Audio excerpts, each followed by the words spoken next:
병원에 오시기 전에 어떻게 됐어요? 갑자기 가슴이 아프다고 입에서 피도 막 나고. 혹시 마른 기침을 하거나 혹시 숨가쁜 그런 건 없었습니까? 아예 며칠 된 것 같은데 감기인 줄 알고. 아닌가요? 폐렴의 가능성이 높습니다. 빨리 우선 폐검사부터 해야겠습니다. 검사 결과 실제로 왕샤오 씨의 폐에는 염증이 가득 차 크게 손상돼 있었는데 그 원인은 놀랍게도 폐에서 싹을 틔운 한 줄기 식물 때문이었습니다. 이미 많이 자라서 3에서 4cm 정도고요. 무섭다. 그게 폐를 찔러 염증을 일으켰다고 보고 있습니다. 말도 안 돼. 어떻게 그런... 혹시 평소에 견과류를 생으로 많이 드시는 편입니까? 예. 드시는 분들 굉장히 운동 가실 많은데. 때도 꼭 콩이나 잣 같은 거 싸가지고 들고 다녔는데. 그렇습니다. 평소 몸에 좋다고 견과류를 즐겨 먹었던 왕샤오 씨. 거기다 운동을 나갈 때도 일부러 콩이나 잣 등을 꼭 챙겨가곤 했는데요. 그날도 습관처럼 걷는 도중에 날콩을 먹던 왕샤오 씨. 그런데 한순간 콩 한 알이 기도로 잘못 넘어가 버렸고 순식간에 콩은 폐 속 깊숙한 곳에 박혔습니다. 하지만 왕샤오 씨는 미처 그런 사실을 알아채지 못했는데 이때 폐에서는 공기 이외에 다른 이물질이 들어오자 곧 염증 반응을 일으키기 시작했고 심지어 폐 속에 들어간 콩이 싹을 틔우는 바람에 염증이 더욱 급속하게 심해진 것입니다. 그런데 이처럼 폐 속에서 식물이 자라는 것이 가능할까요?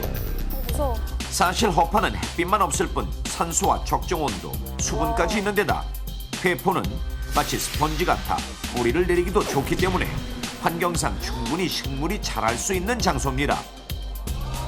실제로 미국 매사추세츠주에서는 70대 할아버지가 폐 안에 공기주머니가 손상되는 폐기종 증세로 병원을 찾았다가 평소 즐겨 먹던 완두콩이 폐 안에서 자라고 있다는 것을 발견해 충격을 안겨준 사례가 있으며 러시아에서도 한 20대 남성이 폐 안에서 소나무과의 식물이 5cm가 넘게 자라고 있는 것을 뒤늦게 발견해 겨우 목숨을 구한 사례도 있었습니다.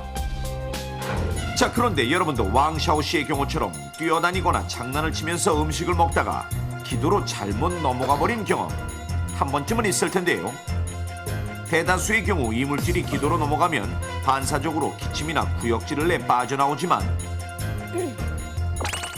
씹는 힘이 약하고 성인과 달리 아직 구두개가 위쪽에 위치해 있는 8살 미만의 미취학 아동이나 소화기능과 호두의 기능이 급격히 약화되는 노인들에게선 이물질이 폐까지 그대로 흡입되는 사고가 예상외로 많이 발생합니다.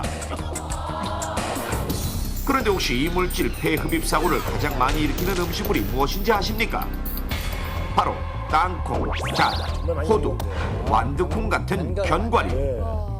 실제로 한 병원에서 기존의 이물질을 제거하는 수술을 받은 환자들을 대상으로 이물질 종류를 조사한 결과 무려 70% 이상이 견과류였는데 특히 식물성인 견과류는 다른 음식물에 비해 이물감이 잘 느껴지지 않는 데다 수분만으로는 잘 분해되지 않기 때문에 오랜 시간 폐 속에 박혀 서서히 폐 조직을 괴사시키거나 염증을 일으키게 됩니다. 폐는 공기 이외에 어떤 이물질도 유입돼서는 안 됩니다. 잘못 들어온 소량의 이물질로도 심한 염증 반응을 일으킬 수 있는 예민한 장기이기 때문입니다. 거기다가 우리 몸 중 간과 함께 자각 증상이 잘 나타나지 않는 침묵의 장기이기도 한데요. 실제로 소량의 이물질이 반복 흡입되거나 무기물질로 이루어진 이물질이 폐까지 유입되고 난 후에 몇 주 또는 몇 달까지도 별다른 증상이 없을 수가 있습니다. 그렇다면 이런 견과류 등 이물질이 폐로 들어간 것을 미리 알 수 있는 방법은 무엇일까요?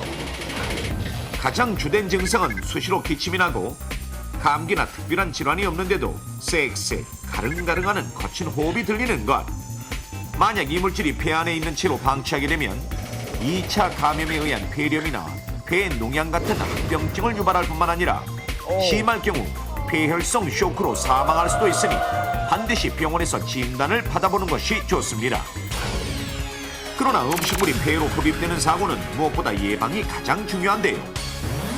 우선 이물질 기도 흡입 사고가 가장 많이 발생하는 3세 이하의 영유아에게는 딱딱한 사탕이나 땅콩, 씨가 있는 음식은 그대로 먹이지 말고 이물질이 기도에 걸리지 않게 잘게 쪼개거나 갈아서 주도록 하며 아무리 무르고 연한 음식이라도 충분히 씹도록 가르쳐야 합니다.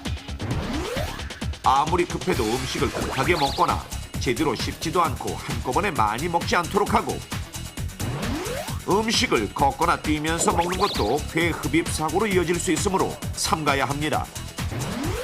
음식물을 던져서 받아먹는 등의 장난도 위험천만한 행동이므로 절대 금물. 만약 음식이 기도로 넘어갔을 경우 기침이나 구역질을 해도 이물질이 나오지 않는다면 폐로 들어갔을 가능성이 있으므로 미리 검사를 해보는 것이 안전합니다. 폐 속으로 들어간 단 한 조각의 음식물이 한순간 무시무시한 죽음의 씨앗이 될 수도 있다는 사실, 당신은 절대 잊지 마십시오. 죽느냐 사느냐, 그 선택은 당신에게 달려 있습니다. 네. 나르샤 씨가 아주 붕붕 날랐어요. 다 맞췄어요, 오늘 아주. 저 이렇게 잘 맞출 줄 몰랐어요. 그러니까 우리도 몰랐어요. 다 몰랐어요. 사실 마지막 문제는 거저 먹었죠. 네. 그렇죠. 네. 저희들이 볼 때는 세 문제 다 거저 먹었는데요. 수아 씨 어떠셨어요? 전 유추까진 잘했는데 참 문제를 못 예. 맞췄어요. 네. 저 진짜 너무 많은 거 얻어가는 것 같아요, 오늘. 네. 그 영수증을 다 찢어버려야 되겠어요. 저희는 다음 주 이 시간에 다시 찾아뵙도록 하겠습니다. 대한민국에 안전사고가 없는 그날까지 위기탈출 넘버 1!